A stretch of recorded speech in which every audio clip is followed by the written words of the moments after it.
Hi, Dale here with JeepSolid. Today we're going to be talking about replacing the distributor cap, rotor, and spark plug wires. If the spark plug wires are arcing or the distributor cap is cracked, these things can actually affect the performance and gas mileage of your vehicle. So let's take a look at that. You want to visually inspect the spark plug wires, look for any tears in the boots or any cracks in the wires. It's also a really good idea to look at the spark plug wires at night. Open up the hood when it's pitch black out. Be careful not to touch anything. You don't want to get caught up in the fan belt. And just look at the engine for any sparks, any arcing in the wires. That's an indication of bad spark plug wires. To inspect the distributor cap, there's two mounting screws here. We're going to remove these.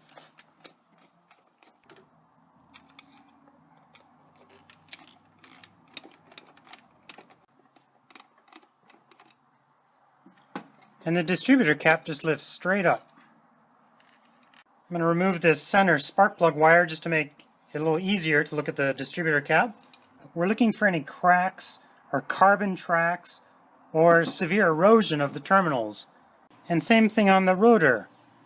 We're going to note the relation of the rotor because we want to put it back in the exact same position, but it just lifts straight up here. And we're going to examine it for any cracks or corrosion on the terminals here. I've got my new parts here. Part number M030, the distributor cap, the rotor M031SB, and new spark plug wires, 700, 444, and a little bit of dielectric grease. Now replacing these parts is super easy. We're going to replace the spark plug wires, the distributor cap, and the rotor. It's essential to get all the spark plug wires back on the distributor cap in the exact same pattern, going to the right cylinders on the engine, because they fire in a certain order. If you get that order mixed up, your engine is not going to run right. Now I'm going to start by preparing the spark plug wires with a little bit of dielectric grease. Now, some people misuse the dielectric grease. They think of it as a conductor, where it's actually an insulator. So I kind of believe in the camp of using it very sparingly just on the inside of the boot.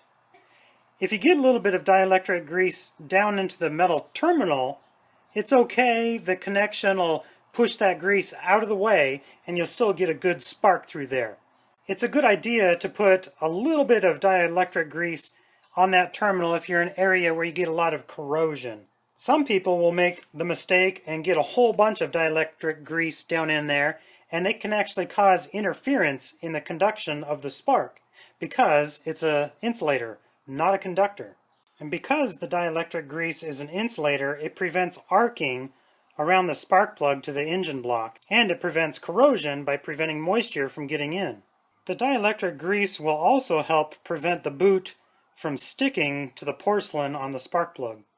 Now, as I've mentioned, the most important part is getting the distributor cap, all the spark plug wires, the rotor, back in the same relationship that they come off. If you get a couple wires switched, you're going to be in trouble. So I'm going to remove the wire for the coil here because I know exactly where that one goes. And now I have the distributor cap lined up in the same position that this one is. What I like to do is take my wires one at a time and run it to the proper cylinder to the right place on the distributor cap. So we'll take one off at a time. And we'll find the matching wire to go with it. Now I found the corresponding wire that's the same size. We're going to place it on the spark plug.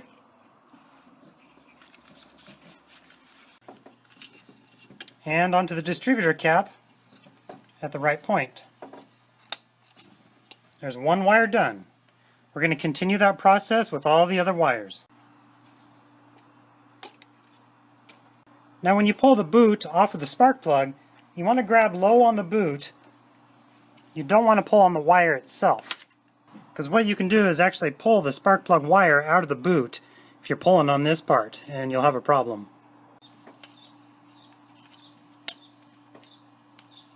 Going around doing one wire at a time.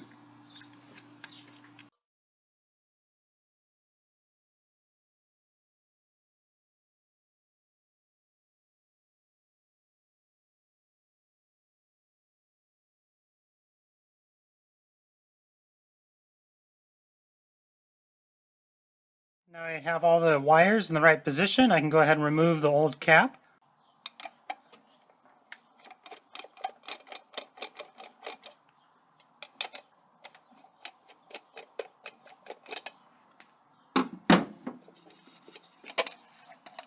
We no longer need this for a reference. I'm also going to note the position of the rotor here, which direction it's pointing. I'm going to put the new one on in the exact same position and slip the new rotor on there. Now we can place the distributor cap.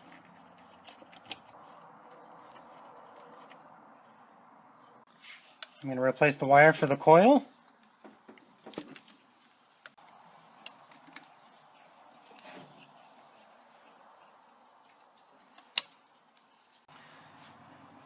Got the wires tucked in their places all nice. I'm just going to kind of go around, double check all the connections. So there you go, super easy process to tune up your Jeep. So thanks for watching and be sure to subscribe. Have a good day.